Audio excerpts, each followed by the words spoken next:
लघुचाप जनित वर्षारे नुआपड़ा जिला कोमना ब्लॉक अंतर्गत जेठुपाली गुरुमा जोरर पोल भांगिजिबारु एहा उपरे गमनागमन करुथिबा लोकमाने बहु असुविधार सम्मुखीन हेउछन्ति।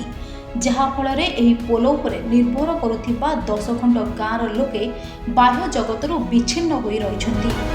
एही रास्ताटी उदेन बंदको संजोग करुथिबारु लोकमाने स्वास्थ्य केन्द्र को जिबा आसिबा निमंते नाही नथिबा असुविधार सम्मुखीन हेउछन्ति। एही पोलटी को तुरंत मरामती करबा पई जनसाधारण दाबी करिसंती।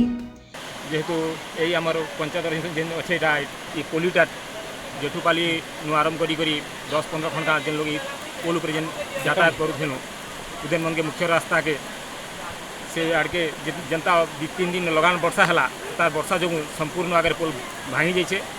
इतार जदि कोनोसी आगे हमको गवर्नमेंट तरफ सरकार तरफ वीडियो फोन के पीडी जिलापाल समस्त अनुरोध करूँ तुरंत यार जनता के सुविचार करी इतार उपरे ओभर ब्रिज तथा एवं भी बाली बस्ता तथा जेकोसी गोटे सुविधा नहीं कले आम जनसाधारण 10 खंड गाँव लोग बहुत असुविधा और इतार सुदृष्टि देवे मुई प्रशासन के जनाऊे और जनता करी जल्दी इतार जल्दी करी आम पोल के संपूर्ण आगे टे दृष्टि दियन और इतार सुव्यवस्था कर।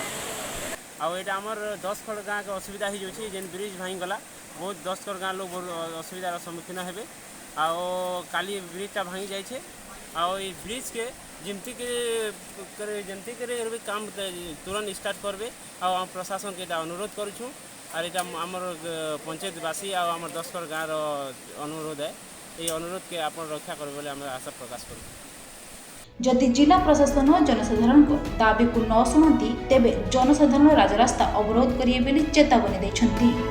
नुआपड़ारू मायाधर नियाळଙ୍କ रिपोर्ट ओडिशा न्यूज रूम।